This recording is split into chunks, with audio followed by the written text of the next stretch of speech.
증상이 거의 없기 때문에 실제 고지혈증을 앓고 있어도 자신이 고지혈증인지 모르는 경우가 많다는데, 결국 자신도 모르는 사이 방치한 고지혈증이 심해지며 혈관에 피떡이 생기고 혈관벽이 좁아져 막히거나 터져 발생하는 심혈관 질환으로 사망할 수 있다는 것이다.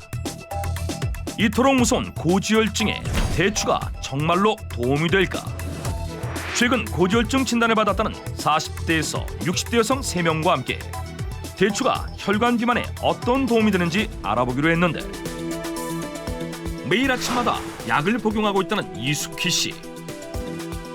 진단받을 당시 그녀의 혈관 상태는 나쁜 콜레스테롤 수치가 정상 기준을 훨씬 웃도는 고위험 상태였다는데, 심각하다 그랬죠. 우리나라 전국에서 배관에 든다고 그러니까 얼마나 겁먹었겠어요. 병원을 가게 되는데 가면 겁나요. 40대 젊은 나이에 고지혈증 진단을 받았다는 김은영 씨. 저는요, 맨 처음 고지혈증 진단받은 그날짜를 잊을 수가 없어요. 나쁜 콜레스테롤 수치가 높았을 뿐만 아니라 좋은 콜레스테롤 수치는 오히려 정상 기준보다 낮았다는데, 그런데 제가 현재 고혈압, 고지혈증, 복부 비만 때문에 굉장히 고민이에요. 고지혈증에 고혈압, 복부 비만까지 3가지 성인병이 한꺼번에 나타났다는 김은영 씨. 157cm인 그녀의 몸무게는 61.2kg으로 비만에 속하진 않았지만 복부 비만에 해당하는 허리 둘레를 가지고 있었다. 젊은 나이인데도 대사증후군이 와서 고민도 많이 되고요. 거기에 대한 또 합병증이 심하다 그래서 이걸 어떻게 고쳐야 될지 그게 참 심각하게 고민이 참 많이 되거든요. 마지막으로 최근 건강검진을 하다 뜻하지 않게 자신이 고지혈증을 앓고 있다는 것을 알게 됐다는 60대 이옥헌 씨. 내가 고기를 좋아하는 것도 아니고 삼겹살 먹는 것도 아니고, 난 삼겹살을 우리 아저씨 참 좋아해요. 고지혈증, 우리 아저씨가 고지혈증이야. 근데 같이 먹어도 나는 한 첩을 안 집어 먹어, 구워줘도. 그런데 고지혈증이래. 그러니까 나 이해가 안 간다니까. 그녀 역시 다른 이들과 마찬가지로 나쁜 콜레스테롤 수치가 높은 상태였는데, 그렇다면 이들의 고지혈증을 부른 잘못된 식습관은 무엇일까? 먼저 60대 주부 이옥헌 씨의 식생활을 관찰해봤다. 그녀의 밥상에는 채소로 만든 찬이 가득했는데 호박잎 쌈으로 밥 한 공기를 다 비운 이옥헌 씨는 식사 후 바로 후식을 먹기 시작하는데, 그녀가 한 입 가득 베어문 것은 다름 아닌 떡이었다. 떡은 좋아해요. 방앗간으로 가까우니까 가서 바다가 만들어서 쪄서 먹고 이러니까. 이옥헌 씨가 고지혈증에 걸린 이유, 후식으로 섭취한 떡 때문인 것일까? 3명 중 가장 젊은 나이인 40대 김은영 씨. 그녀의 밥상은 이옥헌 씨에 비하면 간소한 편이었는데, 그런데 찬의 절반이 다름 아닌 고기? 김은영 씨가 고지혈증에 걸린 이유, 바로 이 고기 반찬 때문인 것일까? 마지막으로 나쁜 콜레스테롤 수치가 가장 높았던 50대 이숙희 씨. 그녀의 식습관은 과연 어떨까? 저녁 밥상을 차려 먹기 시작하는 이숙희 씨. 바로 이때 짜고 매운 배추김치를 집어 한 입에 먹는 그녀. 다른 반찬보다 김치 위주의 식사를 하고 있는 모습이었는데, 이숙희 씨가 고지혈증에 걸린 이유, 바로 짜고 매운 이 김치 때문인 걸까?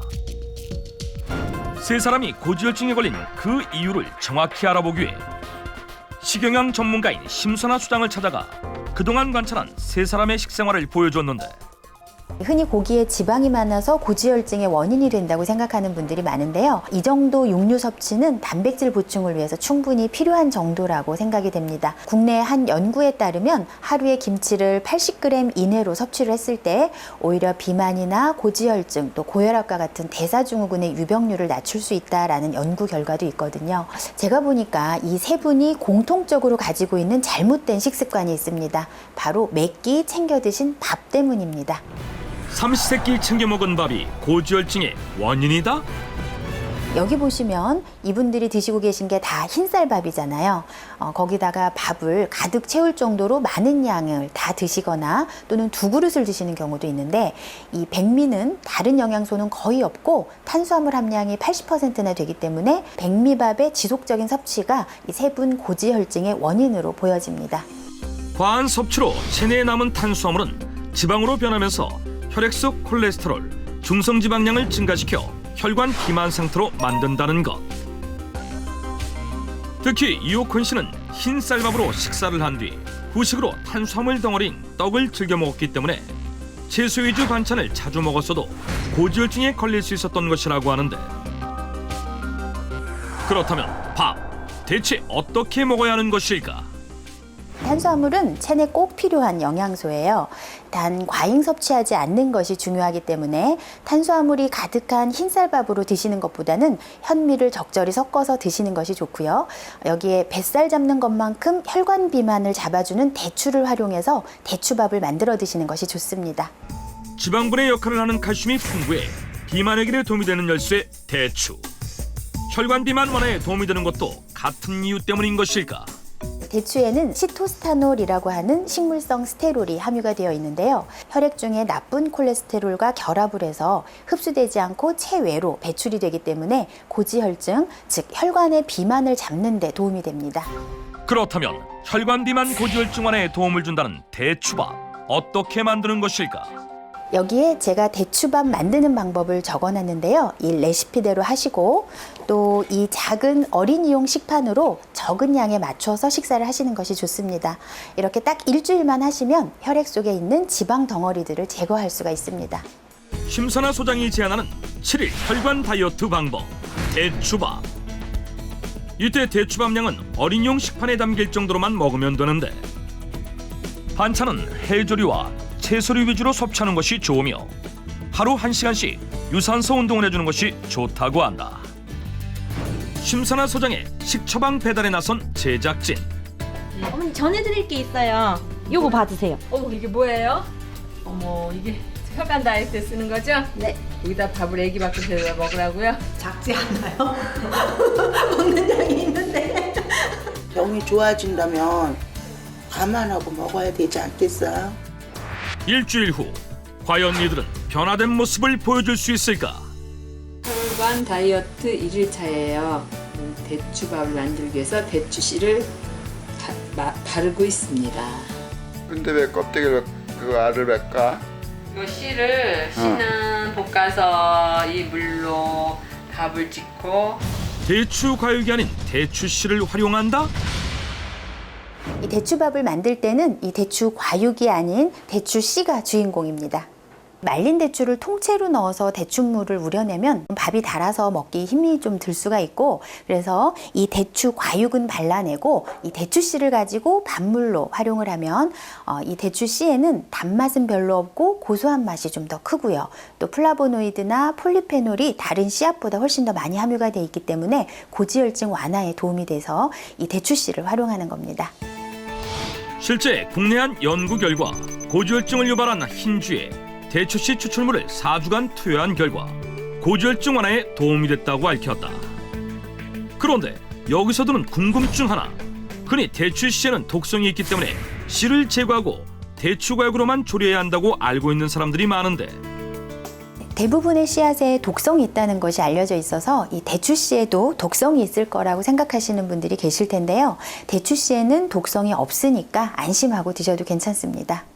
하루 3끼 기준으로 과육과 분리한 대추씨 15개를 기름을 두르지 않은 팬에 약불로 3분간 볶아준다. 그리고 물 1리터에 볶은 대추씨를 넣고 1시간 정도 끓여주면 밥물로 활용할 대추물이 완성된다. 이렇게 대추씨로 우려낸 대추물에 잘 씻은 백미와 현미를 약 7대 3 정도 비율로 넣고 밥을 지으면 되는데요. 평소 소화기관이 좀 약하신 분들은 현미 양을 조금 줄여서 백미를 8, 현미를 2 정도로 하시거나 현미를 약 6시간 정도 미리 물에 불려서 활용하시면 소화에 더 도움이 될 수 있습니다. 밥 잘 됐네요. 이렇게 완성된 대추밥은 작은 식판에 들어 천천히 20분 이상 꼭꼭 씹어 먹으면 된다고 한다. 또 다른 체험단 김은영 씨는 밥알 하나 남김없이 깨끗하게 대추밥을 먹고 있다는데 이제 밥을 다 먹었으니까 커피가 아닌 특별한 차를 마실 거예요. 혹시 대추차인 것일까? 네, 맞습니다. 대추밥으로 삼시세끼 식사를 하는 혈관 다이어트를 진행할 때 대추차를 함께 마시면 더 좋습니다.